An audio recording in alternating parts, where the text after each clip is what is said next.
ಎಲ್ಲರಿಗೂ ನಮಸ್ಕಾರ. ಇವತ್ತಿನ ವಿಡಿಯೋದಲ್ಲಿ ಕಟಕ ರಾಶಿಯವರ ಜೀವನದಲ್ಲಿ ಅವರು ಜೀವನದಲ್ಲಿ ಅನುಭವಿಸುವಂಥ ಭಯ ಅಂದರೆ ಅವರ ಆಂತರಿಕ ಭಯಕ್ಕೆ ಯಾವ ಥರ ರೀಸನ್ ಇರ್ತದೆ, ಅಂದರೆ ಅವರು ಯಾವುದೇ ಕಾರಣಕ್ಕೊಂದು ಭಯ ಪಡ್ತಾರಲ್ಲ, ಅದಕ್ಕೆ ಮೂಲ ಯಾವುದು ಅಂತ ಈ ವಿಡಿಯೋದಲ್ಲಿ ನೋಡ್ತಾ ಹೋಗೋಣ. ಸಾಮಾನ್ಯವಾಗಿ ಕಟಕ ರಾಶಿ ಅನ್ನೋದು ಚಂದ್ರನ ರಾಶಿ ಅಂತ ಹೇಳ್ಬೋದು. ತುಂಬ ಒಂದು ಭಾವನಾತ್ಮಕ ಸ್ವಭಾವವನ್ನು ಹೊಂದಿರ್ತಾರೆ. ಇದು ಇವರ ಆಂತರಿಕ ಭಯಕ್ಕೆ ಮೊದಲನೇ ಕಾರಣ ಅಂತ ಹೇಳಿದ್ರೆ, ಇವರು ಅಂದರೆ ಕಾಲದಲ್ಲಿ ನಡೆದು ಹೋದಂಥ ಒಂದು ಘಟನೆ ಇರ್ತದಲ್ಲ, ಭೂತಕಾಲದಲ್ಲಿ ನಡೆದು ಹೋದಂಥ ಕಹಿ ಘಟನೆ, ಕೆಟ್ಟ ಘಟನೆ, ಇದು ಎಲ್ಲ ಅವರದ್ದು ಅದರ ಬಗ್ಗೆನೇ ಥಿಂಕ್ ಮಾಡ್ತಾರೆ ಅವರು. ಈ ಕಟಕ ರಾಶಿಯವರು ಭೂತಕಾಲದಲ್ಲಿ ನಡೆದು ಹೋದಂತಹ ಘಟನೆ ಬಗ್ಗೆನೇ ಇವರು ಥಿಂಕ್ ಮಾಡ್ತಾರೆ. ಮತ್ತು ವರ್ತಮಾನಕ್ಕಿಂತ ಭೂತಕಾಲಕ್ಕೆ ಜಾಸ್ತಿ ಮಹತ್ವ ಕೊಡೋ ಕಾರಣ ಅವರು ಭಯ ಅನುಭವಿಸ್ತಾರೆ. ಮತ್ತು ಅವರು ಭೂತಕಾಲನ ನೆನೆಸ್ಕೊಂಡು ಈ ವರ್ತಮಾನ ಕಾಲದಲ್ಲಿ ನಡೆಯುವಂಥ ಅಸಫಲತೆ ಇದೆಯಲ್ಲ, ಫೇಲ್ಯೂರ್ ಇದೆಯಲ್ಲ, ಇದು ಕೂಡ ಇವರ ಭಯಕ್ಕೆ ಕಾರಣ ಆಗ್ತದೆ.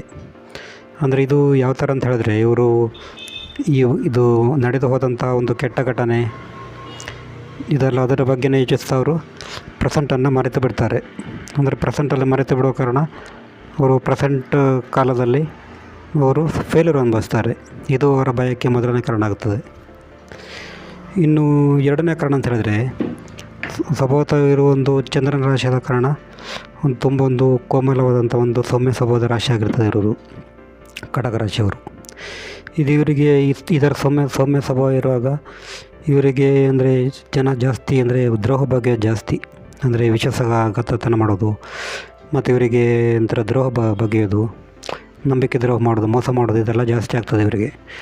ಇದು ಏನಾಗ್ತದೆ ಅಂತ ಹೇಳಿದ್ರೆ, ಇದು ಆಗ್ತಿರುವಾಗ ಇವರಿಗೆ ಮುಂದೆ ಕೂಡ ಜನರು ನನಗೆ ಮೋಸ ಮಾಡ್ತಾರೆ, ಎಲ್ಲರೂ ಸಮಸ್ಯೆ ಕೊಡ್ತಾರೆ ಅಂತ ಇವರಿಗೊಂದು ಆ ಒಂದು ಫಿಯರ್ ಬರ್ತದೆ.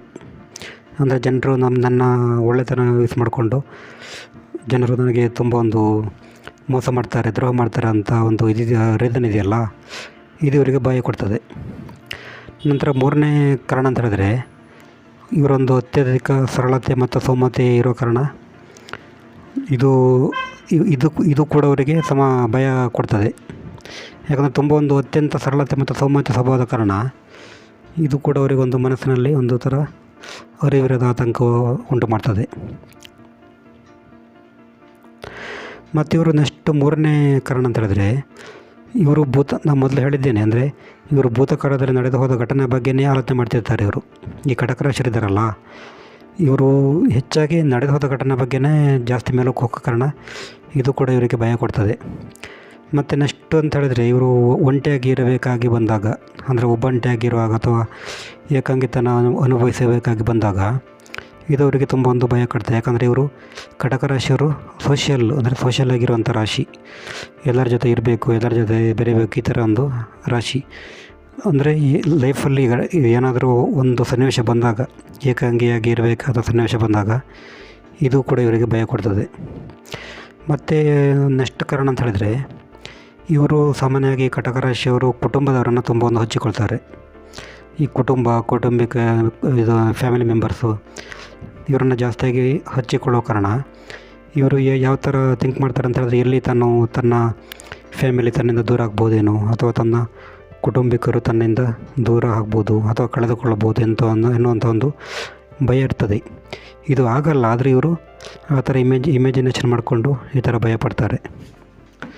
ನೆಕ್ಸ್ಟು ಕೊನೆಯ ಕಾರಣ ಅಂತ ಹೇಳಿದ್ರೆ, ಇವರಿಗೆ ಕಟಕ ರಾಶಿಯವರಿಗೆ ಕೆಲವು ಬಾರಿ ಅಂದರೆ ಅಭದ್ರತೆ ಭಾವನೆ, ಅಂದರೆ ಅಸುರಕ್ಷಿತ ಭಾವನೆ ಅಂತಾರಲ್ಲ, ಅನ್ಸೆಕ್ಯೂರ್ ಫೀಲ್ ಅಂತಾರಲ್ಲ, ಅಂದರೆ ಇವರಿಗೆ ತುಂಬ ಒಂದು ಅಭದ್ರತೆ ಭಾವನೆ ಕಾಡುವ ಕಾರಣ ಇದು ಒಂದು ತುಂಬ ಒಂದು ಇವರಿಗೆ ಭಯ ಕೊಡ್ತದೆ ಅಂತ ಹೇಳ್ಬೋದು.